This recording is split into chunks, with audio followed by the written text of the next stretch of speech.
The Do Something More podcast is celebrating a birthday this week. And so once again, I decided to highlight some of the nonprofits that we featured here and reshare the good advice that they have to give on getting involved, on service, and contributing to the organizations in your community that are making a difference. This is a shorter episode, but it's very inspiring. Welcome to the Do Something More podcast, the show all about service where we highlight the helpers who inspire us all to do something more. If you're passionate about nonprofits or looking for simple ways to volunteer and give back to the causes that matter to you, this is the podcast for you. I'm your host, Melissa Draper. Stick around and I'll show you all the many ways anyone can truly make a difference in our world today. Welcome to this episode of the Do Something More podcast, and this is a happy birthday episode. The podcast turns 3 years old this week. I can hardly believe that it's been 3 years of highlighting nonprofits, sharing the good that so many are doing in their communities, and hopefully inspiring you with ways that you can make a difference in your own circle, in your own neighborhoods, and where you live. So today I decided to highlight 6 different nonprofits again and just reshare some of the good advice that these people had to share. So if you've been listening to the podcast, you may know that at the end of each episode, I like to ask my guests to just give general advice and encouragement. And one of the reasons I do that is, number one, we have listeners from all over the United States and all over the world. And so I want to make what we're learning and talking about in the episode applicable to anyone that might listen. And the other reason I do that is I want to show just truly how simple and doable it can be to break down different ideas of what others are doing and apply them to you and use them in ways that work for you to serve in your own community and in the ways that you feel inspired to do. So I have 6 of these nonprofits that we've featured in the last couple of years, and I'm going to be sharing these quotes and this advice that they had to give. And each of these quotes are less than a minute.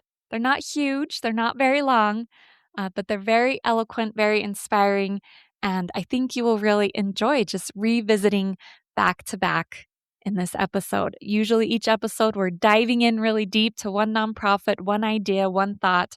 But this one, you can get these ideas back to back to back. And I really love sometimes being able to have that overall view of the good that we're highlighting here on the podcast.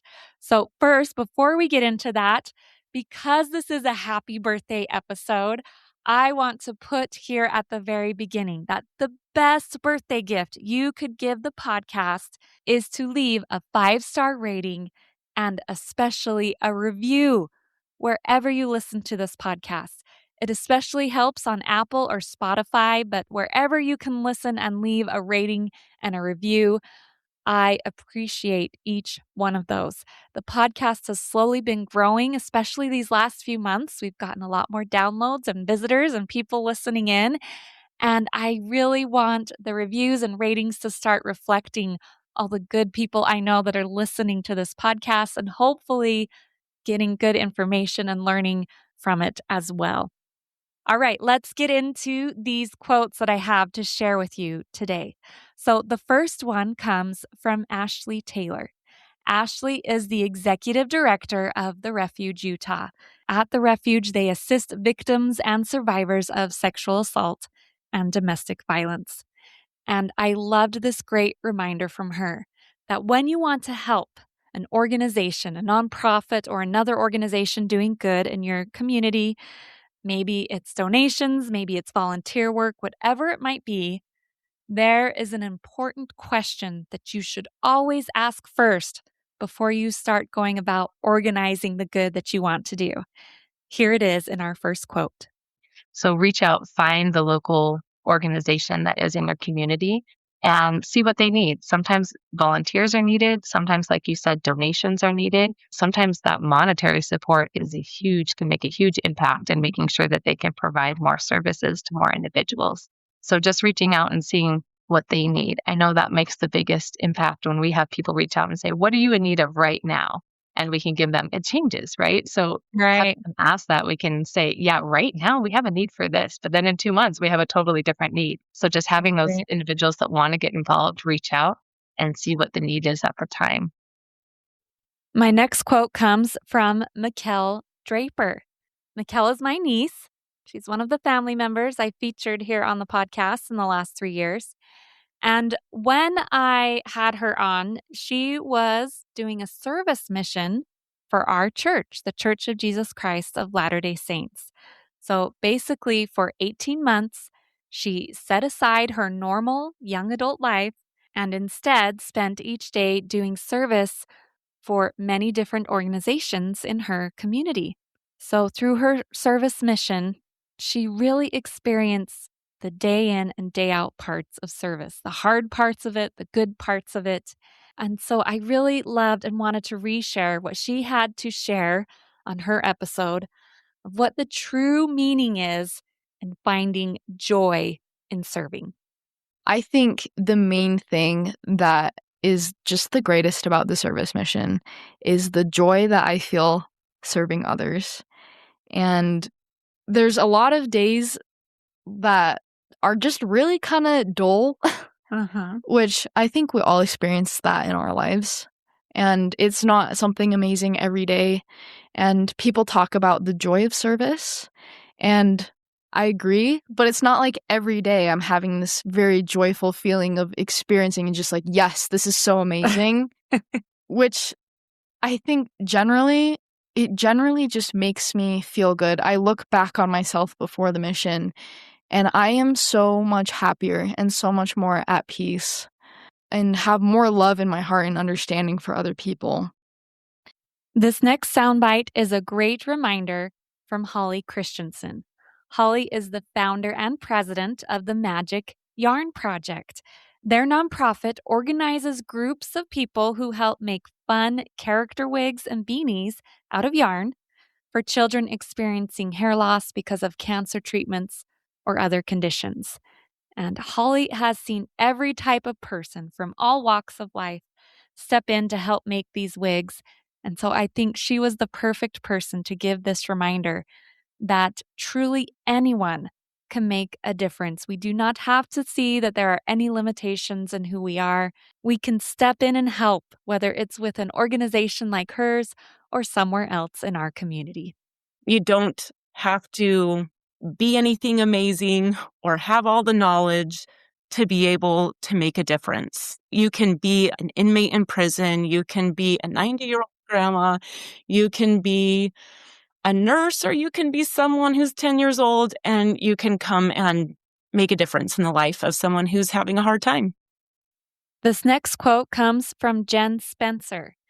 Jen spent 20 years as a meth addict and has also experienced homelessness.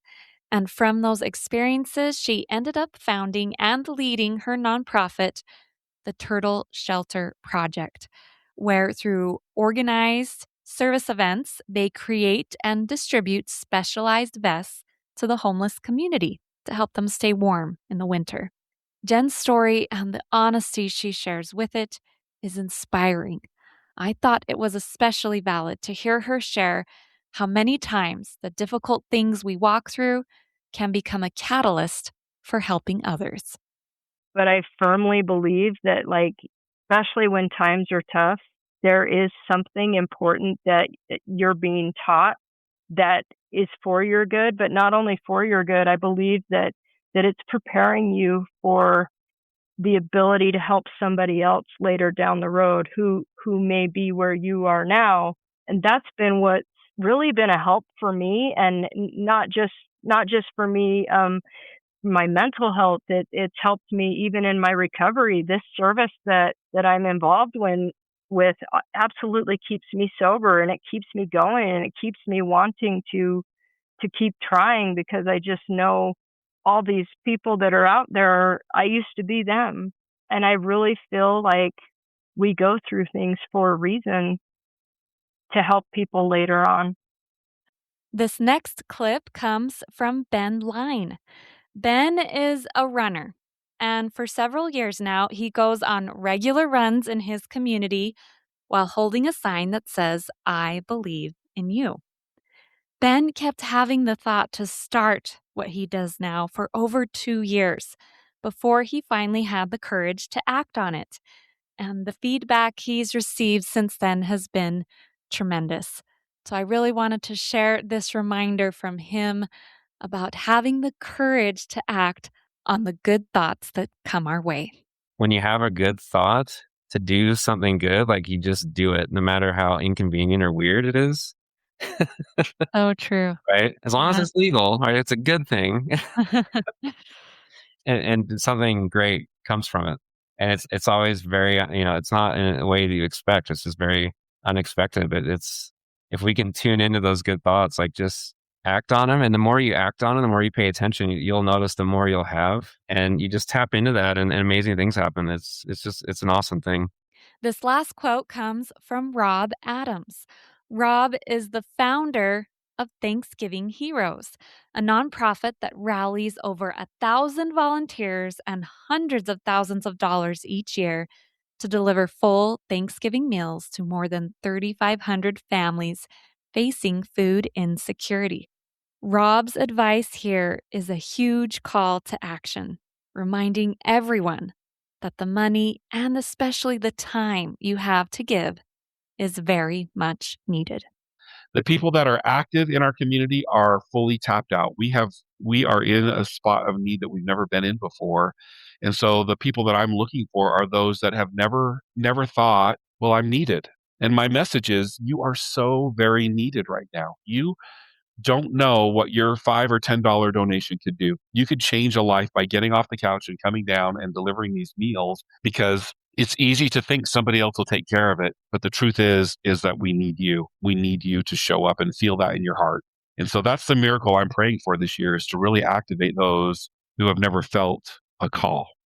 So there it is, 6 incredible quotes and reminders from 6 of the guests that we've had on this show. Thank you so much for listening. I hope you enjoyed listening to that as much as I enjoyed putting it together. It's always a great reminder for me, especially, of the incredible guests we've had on our podcast. I am so grateful for each one of them being willing to come on and share about the good that they are doing so others can feel inspired to do the same. And if you want to listen to any of the episodes I featured here today, I will have links to all of them in the show notes. You can go and listen to the good that they are doing and learn more about their nonprofits. And again, I'm going to give one final reminder. The best birthday present that you can give the Do Something More podcast this week, as it celebrates 3 years of being a podcast, is to leave a 5-star rating and especially a review. I would so appreciate each one of those. And as always, I hope this week that you can find a way to do something more to help lift, inspire, or make a difference.